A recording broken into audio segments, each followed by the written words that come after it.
उनके ऊपर जानलेवा हमला किया गया और बुरी तरह से दंगा किया गया और बड़ी संख्या में लोग घायल हुए थे। और जब मैं उस हिंसा के बाद हल्द्वानी गया तो अपने कार्यकर्ताओं के साथ बैठा था, तो उन्होंने कहा कि जो घायल पुलिस वाले थे वो हमारे आगे हाथ जोड़ रहे थे। इतनी बुरी तरह से वो हिंसा हुई थी कि वो जो समाज की रक्षा करने वाला पुलिस डिपार्टमेंट है वो अपनी रक्षा के लिए समाज के आगे हाथ जोड़ रहा था कि हमें हॉस्पिटल पहुँचाया जाए, हमें बचा लिया जाए। थाने फूंक दिए गए, चौकियाँ फूंक दी गई, दर्जनों बाइक फूंक दी गई और दर्जनों मीडिया कर्मियों को गंभीर रूप से घायल किया गया। और जो वहाँ रहने सड़कों में घूम रही थी, जो जा रही थी, उनके भी कपड़े फाड़े गए। इतनी भयंकर ये घटना थी जिसमें पूरी दुनिया की प्रतिक्रिया, पूरे भारत की प्रतिक्रिया इसमें आई थी। उत्तराखंड जो देवताओं की नगरी है, जहाँ शांति है, जहाँ पर्यटन है, जहाँ लोग शांति के लिए आते हैं, वहाँ पर इतनी बड़ी हिंसा हो गई, इतना बड़ा सब चीज़ें हो गई, तो पुलिस को कठोरता से इसमें कार्रवाई करनी चाहिए थी। पूरी समाज ने भी यही अपेक्षा की थी। पर 129 लोगों के खिलाफ, 120 लोगों के खिलाफ मुकदमा दर्ज हुआ था, 60 लोगों की गिरफ्तारियां हुई थी और उन 60-62 लोगों में भी जब पुलिस को पैरवी करने के लिए खड़ा होना था तो उसमें लचर व्यवस्था दिखाते हुए उसमें चार्जशीट देर से लगाई गई। और जब कोर्ट में कल उनकी तारीखें थी तो पुलिस की तरफ से कोई भी रिमांड के लिए या उनकी बेल कैंसिलेशन के लिए, जबकि इतने गंभीर आरोप लगे हैं, उसमें पुलिस अगर चाहे तो उन्हें बेल किसी भी कीमत पे नहीं मिल सकती थी। जो आप सब लोगों के लिए, हमारे लिए भी हजारों सैकड़ों उदाहरण हैं कि जो छोटे छोटे मुकदमे हैं उनमें भी 6-6 महीने और 7 भर जमानत पुलिस नहीं होने देती अपनी रिपोर्ट के आधार पर जिन लोगों ने एक आतंकवादी घटना की, हिंसा की, पूरे समाज को जलाने का, पूरे उत्तराखंड को जलाने का प्रयास किया और पुलिस की वर्दी के साथ अपमान किया और सरकारी कर्मचारियों के साथ अपमान किया, तो उन्हें भी हम सजा और उनकी जमानत रोकने में हम विफल होते हैं। ये एक बड़ा प्रश्न चिन्ह हमारी न्याय व्यवस्था पे लगता है, हमारी कानून व्यवस्था पे लगता है और उन पुलिस अधिकारियों पे लगता है जो जिनके पास ये अधिकार था कि जो घायल पुलिसकर्मी हैं, जिन लोगों के साथ ये दरिंद्रता हुई, उन्हें न्याय दिलाने का। आज समाज के बीच में सोशल मीडिया के माध्यम से इतना आक्रोश है कि अगर पुलिस अपने कर्मचारियों को न्याय नहीं दिला सकती, ऐसे अधिकारी अपने कर्मचारियों को न्याय नहीं दिला सकते, तो आम आदमी के साथ क्या होता होगा। तो इसमें एक पक्ष निकल के आया कि जो जमीयत उलेमा है, वो जो संस्था है, वो इसकी पैरवी कर रहे हैं, उन्होंने एक बड़ा फंडिंग इसमें किया है, तो शायद उसके प्रभाव से भी ये परिस्थितियाँ चेंज हुई हैं। एक जो है एक संस्था है,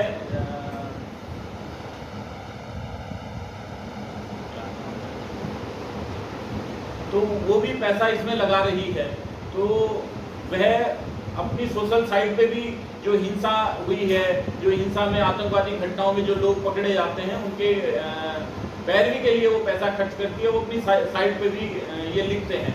तो उसी का प्रभाव लगता है कि आज इतनी बड़ी हिंसा करने वाले आरोपियों को भी इतनी आसानी से 3 महीने के अंदर जमानत मिल जाती है। तो ये हम सब लोगों के लिए एक बड़ा सोचनीय विषय है और हम सब लोग इस पर चुप बैठने वाले नहीं हैं। हम इसमें एक बड़ा आंदोलन करने के लिए तैयार हैं। हम जल्द ही, आज ही पुलिस के बड़े अधिकारियों से और सरकार के बड़े अधिकारियों से इसको लेके मिलेंगे कि इसमें जांच होनी चाहिए कि क्या कारण रहे थे कि इसमें जो है जांच में इतनी गड़बड़ियां हुई और कितना पक्षपात पुलिस द्वारा, पुलिस के बड़े अधिकारियों द्वारा हुआ, क्या कारण रहा, क्या लालच रहा, और इसकी जांच हो और दोषी अधिकारियों के खिलाफ कार्रवाई हो। नहीं तो बजरंग दल, विश्व हिंदू परिषद इस घटना को लेकर बड़ा आंदोलन पुलिस के खिलाफ खड़ा करेगा पूरे प्रदेश भर में। ये घटना चुप होने वाली नहीं है। अगर कोई आतंकवादियों को बचाने के लिए उत्तराखंड में खड़े हो जाते हैं तो एक आम आदमी के लिए सुरक्षा एक बड़ा प्रश्न चिन्ह बन के खड़ी होगी और उत्तराखंड की शांति के लिए एक बड़ा प्रश्न चिन्ह बनेगा। तो उसे हम किसी भी रूप में बर्दाश्त नहीं करेंगे, आंदोलन भी करेंगे, संघर्ष भी करेंगे, किसी भी हद तक जाना पड़ा। इसकी जांच होनी चाहिए, इसके जो दोषी अधिकारी हैं उनके खिलाफ कार्रवाई होनी चाहिए। उत्तराखंड पुलिस के खिलाफ आंदोलन? जी बिल्कुल। उत्तराखंड के जो हल्द्वानी के एसएसपी हैं, उनकी जिम्मेदारी थी कि इतनी बड़ी घटना उत्तराखंड के अंदर हुई है, इतने पुलिस वालों को चोट लगी है, उनकी वर्दी फाड़ी गई, उनके स्वाभिमान को, जो नगर पालिका के कर्मचारी हैं, जो मीडिया के कर्मचारी हैं, तो ये कोई सामान्य केस नहीं था, ये स्पेशल केस था। इसमें पुलिस डिपार्टमेंट की एक पूरी टीम बनकर काम कर रही थी। क्यों उसमें चार्जशीट में इतनी देरी हुई, और देरी होने के बाद भी अगर देरी भी होगी, उनके पास अधिकार था 180 दिन तक इस चार्जशीट को खींचने का, क्यों कोर्ट में दलील नहीं दी गई कि हम 180 दिन तक इसमें चार्जशीट दाखिल कर सकते हैं राष्ट्रीय सुरक्षा कानून में? क्यों कोई बड़ी दलील पुलिस के द्वारा, जज ने अपने आदेश में भी लिखा है कि पुलिस द्वारा ऐसा कोई तथ्य या कोई ऐसा दलील नहीं दी गई जिससे इनकी जमानत को रोका जा सके।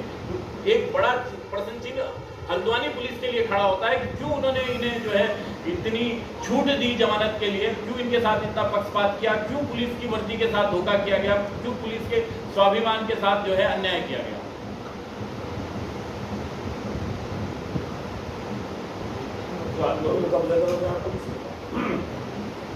पुलिस के खिलाफ आंदोलन करोगे, कोई टेंटेटिव डेट?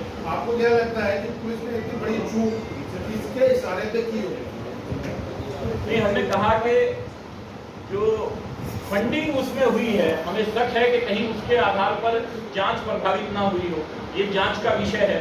हमने सरकार से भी और पुलिस के बड़े अधिकारियों से भी इसमें वार्ता की है और आज जाके मिलने भी वाले हैं। जांच होनी चाहिए, सब चीजें सबके सामने आनी चाहिए, पर इसमें कोई दो राय नहीं है प्रथम दृष्टया कि इसमें लापरवाही हुई है, इसमें पक्षपात हुआ है, इसमें दोषियों को फायदा पहुंचाने की कोशिश हुई है। वो किस दबाव में हुई है या किस लालच में हुई है, वो जांच का विषय। फंडिंग का सोर्स क्या होता है? हमने कहा कि दो संस्थाओं ने इसकी जिम्मेदारी ली थी। एक जमेता उमेला जो ये उलेमा जो संस्था है, और एक जो ये मास वाली जो संस्था है,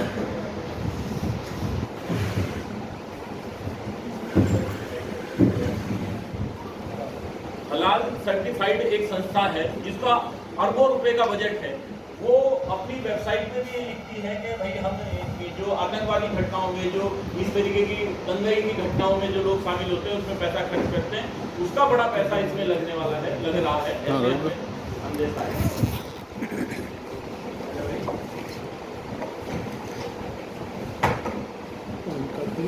उनकी जरूरत नहीं है, उसको सेल निकाल लिए गए उसमें से, उन्हें आप रख दो खाली।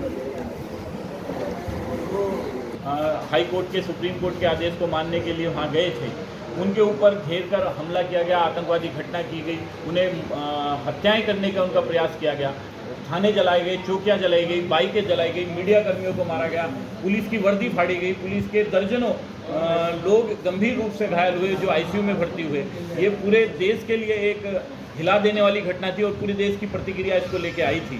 पूरे देश ने कहा था इन दोषियों को कड़ी कार्रवाई होनी चाहिए और उत्तराखंड के सभी लोग इसमें लगे थे, परंतु 120 लोगों को नामजद करने के बाद 60 लोगों की अरेस्टिंग हुई और उन 60 में भी आज 3 महीने के बाद चार्जशीट जमा पुलिस नहीं कर पाई। और जब कोर्ट में दलील देने की बात आई तो पुलिस ने कोई भी दलील नहीं दी, कोई भी ऐसा तथ्य नहीं दिया, कोई भी ऐसा कारण नहीं बताया कोर्ट को कि इनकी जमानत रद्द की जाए। छोटे छोटे मामलों में भी जमानत 1-1 साल तक नहीं होती। इतनी बड़ी घटना, इतना बड़ा दंगई, इतने बड़ा आतंक करने के बाद भी उन्हें 3 महीने के अंदर आराम से पुलिस के सहयोग से जमानत मिलना एक कानून व्यवस्था के ऊपर बड़ी प्रश्न चिन्ह है कि किस दबाव में और किस लालच में इन्होंने ये किया है। जो दोषी अधिकारी हैं, हमारी पुलिस के और सरकार के अधिकारियों से बातचीत हुई है कि जो दोषी लोग हैं उनके खिलाफ कार्रवाई होनी चाहिए, उनके खिलाफ जाँच होनी चाहिए और जल्द ही उनके खिलाफ कार्रवाई नहीं होती तो संगठन इसमें बड़ा आंदोलन करेगा। ये विषय बहुत गंभीर विषय है। अगर ऐसे दोषी लोगों को जो इतने बड़े क्राइम कर सकते हैं, जो पुलिस के सम्मान को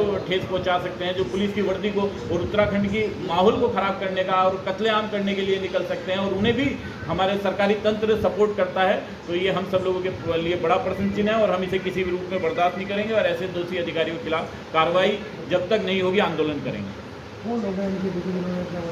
पुलिस के जो हल्द्वानी पुलिस के अधिकारी हैं, जो जांच अधिकारी वो हैं जिनकी जिम्मेदारी थी इस केस में उन दोषियों को सज़ा दिलाने की और उन दोषियों को जेल में रखने की। वो सभी लोग दोषी हैं कि वो उनकी पक्षपात के चलते, उनकी जो है कहीं ना कहीं ड्यूटी में लापरवाही के चलते और या फिर लालच के चलते जिन्होंने उन्हें जमानत दिलाई है, वो सब लोग दोषी हैं। वो जांच होने के बाद उन पर कार्रवाई होनी चाहिए। आंदोलन की बात भी कही आपने।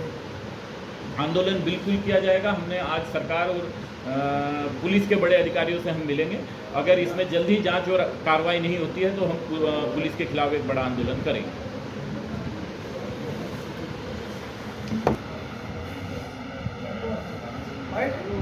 सख्त कार्रवाई करनी चाहिए। कार्रवाई हुई, 120 लोगों के खिलाफ 60 लोगों की अरेस्टिंग हुई और आज 3 महीने के बाद भी उसमें चार्जशीट नहीं जमा हो पाई, इस कारण उन दोषियों को बेनिफिट मिलते हुए उनकी जमानत हो गई और पुलिस कोई भी दलील ऐसी नहीं दे पाई कि इनकी जमानत कैंसिल होनी चाहिए। ना तो उनको ये बता पाई कि उनके पास 180 दिन में चार्जशीट जमा करने का अधिकार है और जिस कारण से उन्हें जमानत मिली है, जिसके विरोध में आज प्रेस कॉन्फ्रेंस कर रहे हैं और सरकार और पुलिस से मांग करते हैं कि वो इन दोषी अधिकारी